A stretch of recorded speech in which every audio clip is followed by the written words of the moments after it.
នេះគឺជាអ្វីដែលយើងអាចដឹងអំពីមីស៊ីលអូរីហ្វនិកដែលរុស្ស៊ីបានបាញ់ប្រហារមកលើប្រទេសអ៊ុយក្រែនរុស្ស៊ីបានប្រើប្រាស់មីស៊ីលបាល់លីស្ទិកដែលមានសមត្ថភាពបំពាក់ជាមួយនឹងក្បាលគ្រាប់នុយក្លេអ៊ែររបស់ខ្លួនដែលមានឈ្មោះថាអូរីហ្វនិកចំនួន3ដងមកហើយក្នុងសង្គ្រាមប្រឆាំងនឹងអ៊ុយក្រែនបើយោងទៅតាមវិមានក្រំឡាំងវាគឺជាអាវុធដែលមានភាពទំនើបដែលមិនអាចស្ទាក់ចាប់បានគងទ័ពអ៊ុយក្រែនបាននិយាយកាលពីថ្ងៃអាទិត្យកន្លងទៅថាមីស៊ីលរយៈចម្ងាយមធ្យមដែលបានវាយប្រហារមកលើទីតាំងមួយមិនត្រូវបានបង្ហាញឲ្យដឹងនោះនៅក្នុងទីក្រុងប៊ីឡាធីហ្សឹកវ៉ាដែលជាទីប្រជុំជនមួយក្នុងទីក្រុងគីវមន្ត្រីមូលដ្ឋានបាននិយាយថាកាលពីដើមខែមករាមីស៊ីលលឿនលឿនជាងសម្លេងដែលបានវាយប្រហារមកលើឃ្លាំងស្តុកអូស្មန်ដ៏សំខាន់មួយក្នុងតំបន់អែលវីភាគខាងលិចនៃប្រទេសអ៊ុយក្រែនទីក្រុងមូស្គូបាននិយាយថាដោយដាក់ឈ្មោះតាមពាក្យរុស្ស៊ីសម្រាប់ដើមឈើហាហ្សែលវាត្រូវបានបាញ់ជាលើដំបូងនៅរោងចក្រមួយក្នុងទីក្រុងឌីនីប្រូប្រទេសអ៊ុយក្រែននៅឆ្នាំ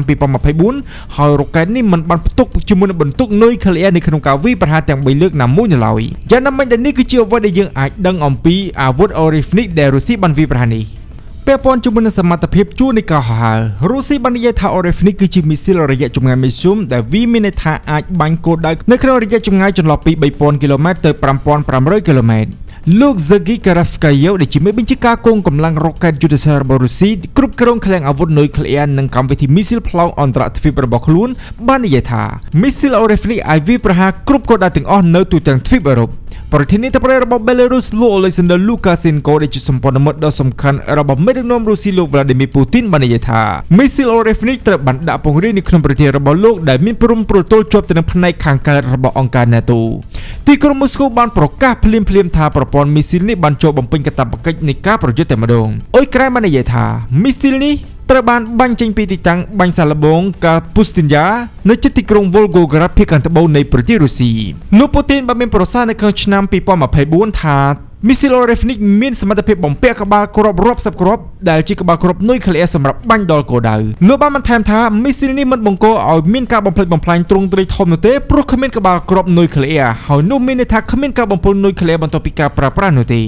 អ្នកជំនាញបាននិយាយថាអូរីហ្វនិកអាចបំពាក់ក្បាលគ្រាប់នុយក្លេអ៊ែរបានដែលលោកពូទីនបាននិយាយថាធាតុបំផ្លិចបំផ្លាញរបស់មីស៊ីលនេះអាចឡើងទៅដល់សីតុណ្ហភាពជិតទៅនឹងព្រះអាទិត្យឯនោះលោកបានមានប្រសាសន៍នៅក្នុងឆ្នាំ2024ថាដូច្នេះអ្វីៗទាំងអស់សុទ្ធតែស្ថិតនៅកណ្ដាលនៃការផ្ទុះនេះដែលបែកចេញជាប្រភេទទៅជាភាគល្អិតបឋមនិងជាធូលីដ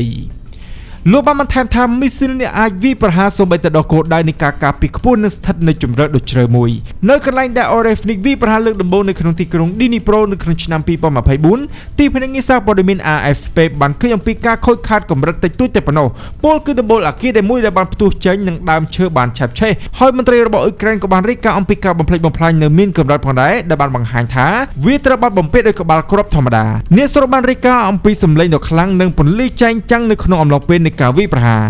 ពាក់ព័ន្ធជាមួយនឹងល្បឿននៃមីស៊ីលនេះលោកពូទីនបានអះអាងថាវាមិនអាចត្រួតនោះទេសម្រាប់ប្រព័ន្ធការពារដែនអាកាសទំនើបដើម្បីស្ទាក់ចាប់មីស៊ីលអូរីហ្វនិកដែលវាយប្រហារនៅក្នុងល្បឿនលឿនជាងសម្លេងរហូតដល់ទៅ10ដងឬក៏ប្រមាណចន្លោះពី 2.5 ទៅ 3 គីឡូម៉ែត្រនៅក្នុង1វិនាទីអ្នកជំនាញបាននិយាយថាមីស៊ីលនេះអាចធ្វើដំណើរល្បឿនលឿនជាងសម្លេងប៉ុន្តែមិនអាចធ្វើចលនាតាមរបៀបដូចគ្នាទៅនឹងមីស៊ីលល្បឿនលឿនជាងសម្លេងធម្មតានោះទ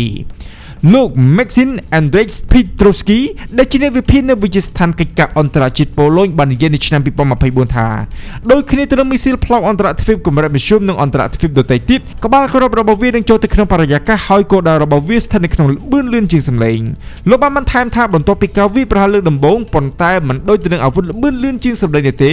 ក្បាលគ្រាប់របស់អូរីហ្វនិកមិនបានអនុវត្តសមយុទ្ធណាមួយនៅក្នុងល្បឿនលឿនជាងសម្លេងនោះទេដែលនឹងធ្វើឲ្យវាមានភាពស្មុគស្មាញទៅដល់ប្រតិបត្តិការនៃប្រព័ន្ធការពារប្រឆាំងមីស៊ីលបើយើងនិយាយអំពីប្រភពដើមនៃមីស៊ីលនេះលោកពូទីនបានមានប្រសាសន៍នៅឆ្នាំ2024ថាអូរីហ្វនិកមិនមែនជាការធ្វើទំនើបកម្មនៃប្រព័ន្ធដែលផ្សាល់ពីសម័យសូវៀតចាស់ៗនោះទេប៉ុន្តែវាជាឧបករណ៍ទំនើបនិងទំនើបបំផុតក្រសួងការពារជាតិអាមេរិកបានពិពណ៌នាអំពីមីស៊ីលអូរីហ្វនិកថាជាមីស៊ីលដែលមានការពិសោធន៍ដែលផ្អែកទៅលើមីស៊ីលផ្លោងអន្តរទ្វីប OF-26 របស់រុស្ស៊ីតែប៉ុណ្ណោះលោកការ៉ាកាយ៉េវបាននិយាយថាមីស៊ីលនេះដែលជាប្រព័ន្ធមីស៊ីលរយៈចម្ងាយមធ្យមមានមូលដ្ឋាននៅលើដីត្រូវបានបាញ់សាឡបងឡើងដោយផ្អែកទៅលើបទបញ្ជារបស់ប្រធានាធិបតីលោកពូទីនដែលបានចេញកាលពីខែកក្កដាឆ្នាំ2023តែប៉ុណ្ណោះ